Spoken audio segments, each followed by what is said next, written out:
Any warm yellow that you have, I'm using ISO Yellow Deep. I have a transparent Pyrrole Orange. I also love Quin Scarlet, so I'm using a little bit of that. Using Leaf Green, Permanent Sap Green, Burnt Sienna, and some Van Dyke Brown. Also, you're going to need 3 brushes. A round 8 I'm using, a detail brush, and a chisel brush. This is kind of stiff, it's got a good snap to it, and it's good for lifting up, which I do a lot in watercolor. You're going to need paper towel or a rag, and you're going to need watercolor paper. Once we have our leaf drawn out on the paper, I'm using a block here, but if you're using sheets, you could tape it down to a flat surface. Then we'll be wetting the paper just with water and your round brush. I take my time with this because we want the paper to stay wet for a really long time, because we're going to add in a lot of colors, and we don't want blooms to happen, and that happens when your paper is drying in one area and you add more water. The water is going to get sucked into an area that's drying, and it will create these hard edges. So that is why we are taking our time and getting this really saturated.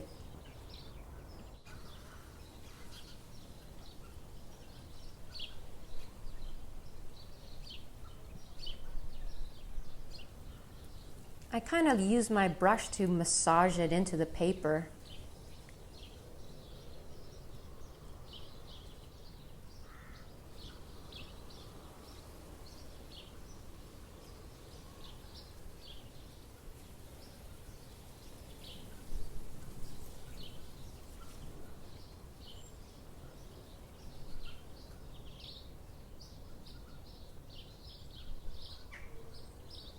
We always start with our lightest colors. So grab your yellows, and wherever you see the yellow from the reference photo, just drop it in.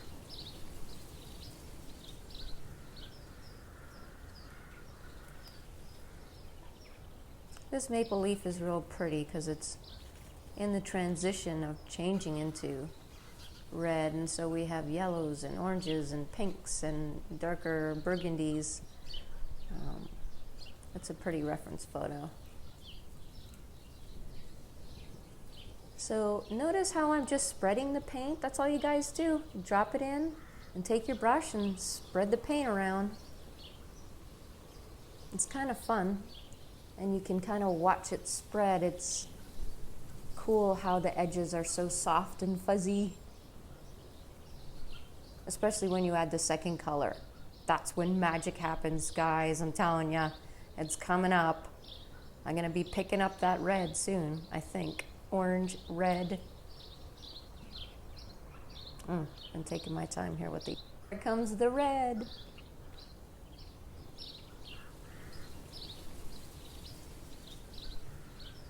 All right, let that mingle with the yellow. See the magic starting to happen? There should be sprinkles of fairy dust here right now.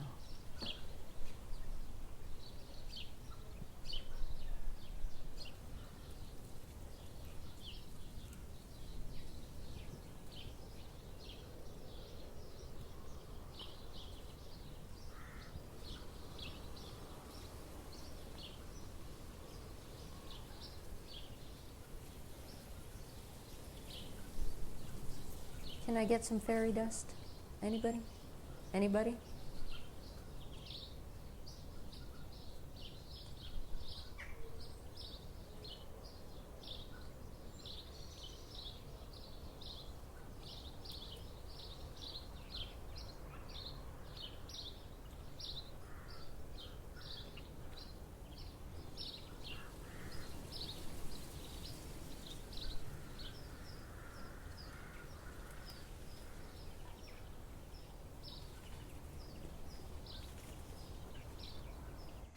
Now let's talk about the consistency of my paint here. I have a good strong color on my brush. I would say the consistency is probably regular whole milk. Our paper is already wet, so you don't want to oversaturate your pigments.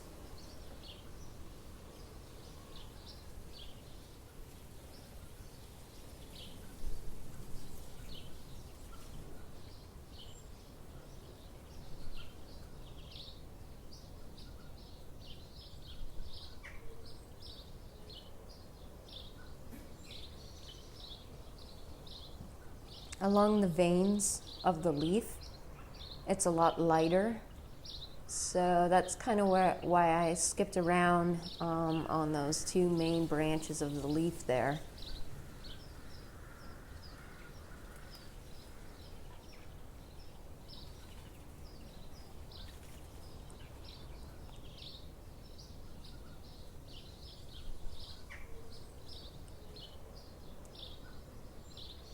My yellow's a little light there, so I'm trying to drop in a little bit of a darker yellow. But look at how pretty that looks already. Guys, pat yourself on the back. Good job. I would love for you guys to reach out to me and send me pics of your work. I have a blog, creativelast.com, and I would love to post pictures of your work on my blog. I'm dying to start a little art community where we could support one another. So please reach out.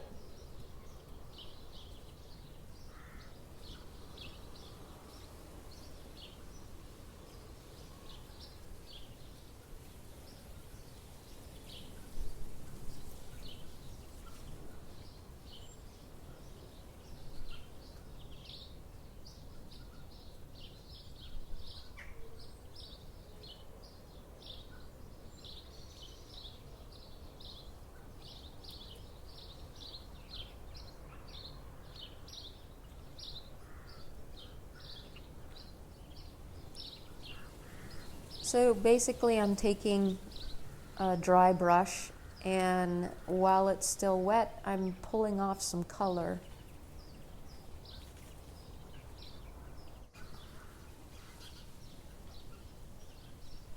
And because our painting is still wet, you could thin out the color of the brown just so it's not too dark when you put it on your paper.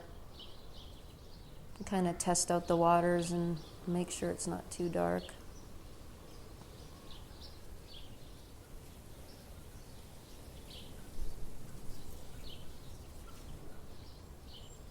It's not the end of the world if you put it on and it's a little too deeply pigmented for your liking. You could always blot it with a tissue paper. It'll lighten the color up. Because our paper is still wet, some of the edges I'm dropping in a little bit of brown, putting in those tiny little dots and imperfections that make our leaf look more realistic.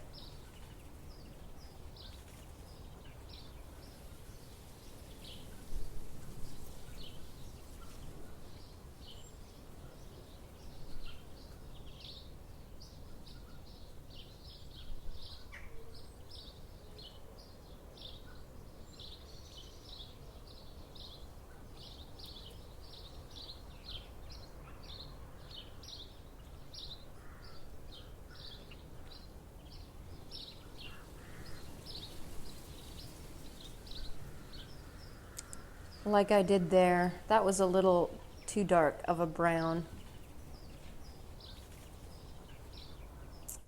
I ended up doing a second layer on this leaf because that was a little too strong. But you know, our works of art, they metamorphosize into something that maybe we weren't expecting, and you just have to go with the flow. Even if I don't like my painting, I continue to do it till I'm finished because I'm forever learning. And learning is exciting, isn't it? Learning something new. I just love watercolor, guys. I'm telling you. I dream in layers.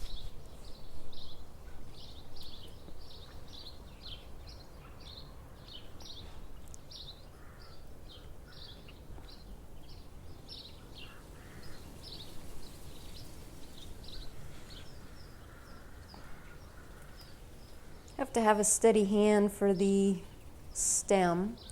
My round 8 has like a super duper thin tip, so I'm like using it to draw again. If you're nervous about using the round 8, then like I said, you could just use your detail brush to draw that out. Smaller brushes won't hold as much water and as much paint, so you'll have to go back to your palette and kind of continue on your line, and it'll go a little slower, but it'll get done.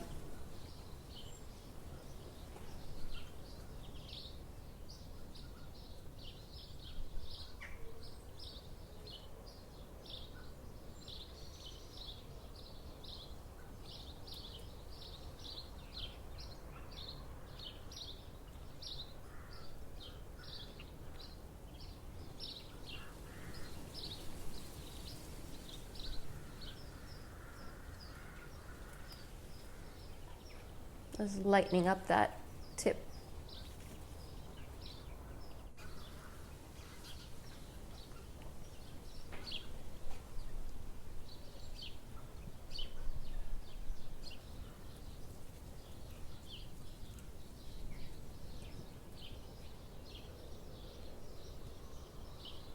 I'm checking to see if the watercolor paper is dry enough for adding just the veins very lightly. I switched to my small brush here just because I don't want it too dark. I just want like the idea of veins. I don't want it standing out because then it's gonna look too fake. It'll look like it's just drawn on there. So I would suggest you use a 1% consistency of your brown here. I think I might have added a little bit of the Quin red too.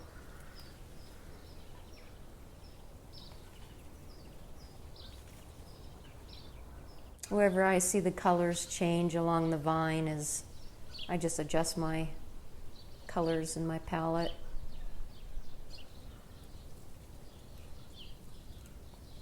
I mean the colors on my brush. This part takes a little while because, like I said, we're working with a really small brush here, so it doesn't hold a lot and we have to go back to our palette a lot. But I'm barely grazing the paper when I'm doing this, and I'm not hitting all the areas. I'm like, it's a very broken line, just the idea. Also, guys, don't be afraid to turn around your work. Sometimes I find it easier to draw the lines towards myself, so I'll just flip my canvas.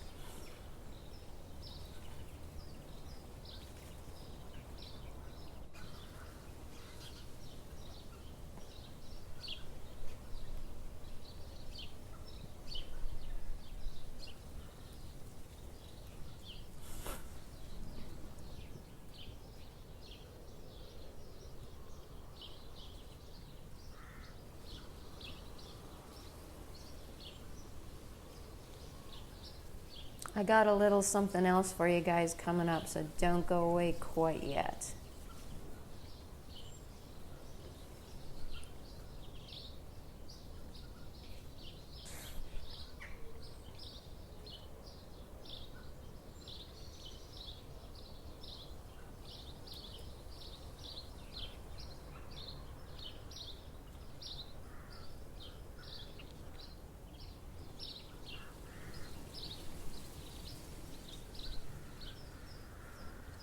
So once your paper is completely dry, this is when we start our second layer.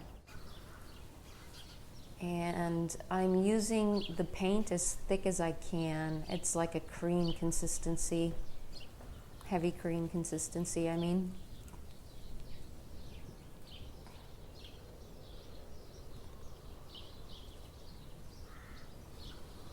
And already you can see what a huge difference that makes.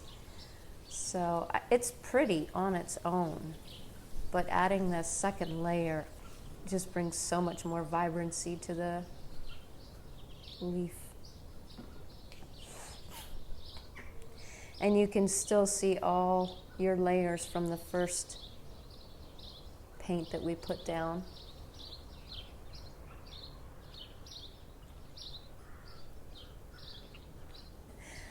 And that's exactly why I love watercolor, guys. It's so cool.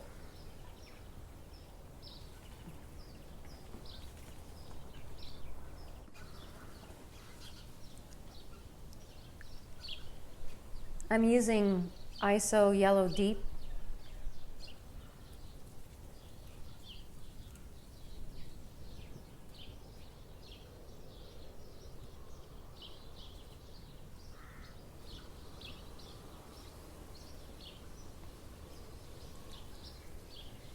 Now, as I'm blending it upwards into the ruby colors, I'm almost dry brushing it. It adds texture to the leaf, which is what we want to do because fall leaves are very, very textured. Okay, adding a little bit more of the Van Dyke brown, putting in my dots and a little bit of burnt sienna.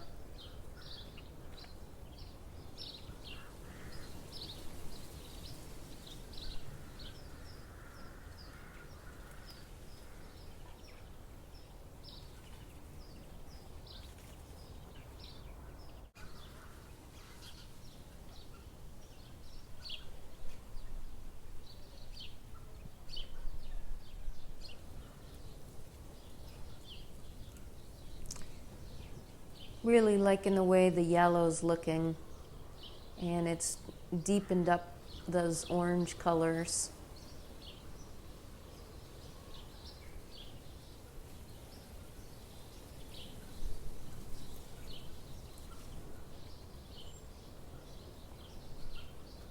Just using little dots and hash marks and adding texture.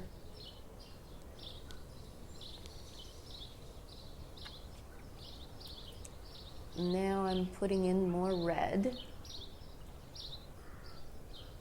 So my scarlet Quin Scarlet, my Quin Red.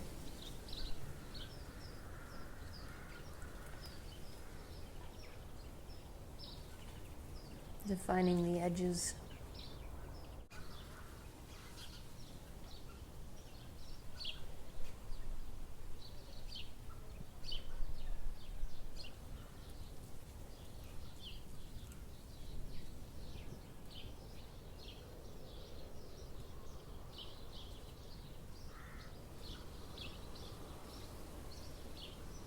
I'm a very methodical, slow painter, and I do paint tight.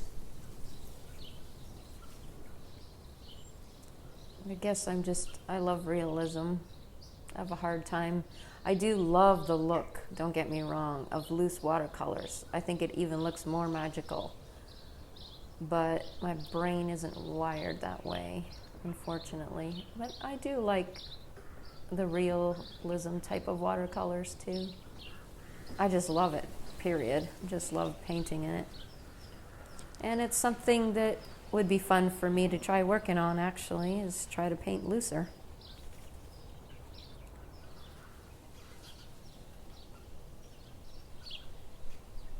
So you see how I'm getting that airbrushed effect in the middle there? Because my paint is so thick and I'm just trying to graze over the paper very lightly, so I get that sort of cross-hatching effect.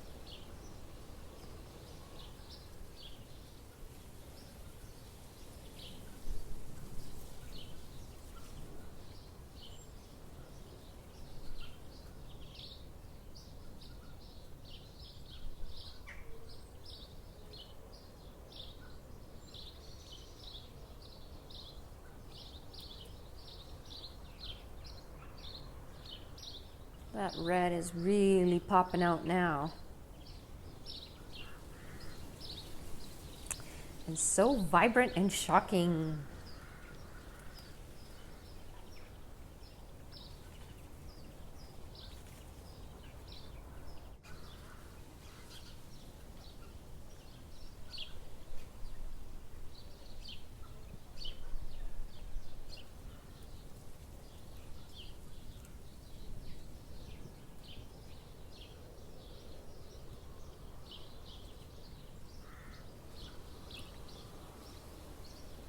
So this is wrapping up, guys. I'm just doing fine little details here, but our leaf is pretty much done.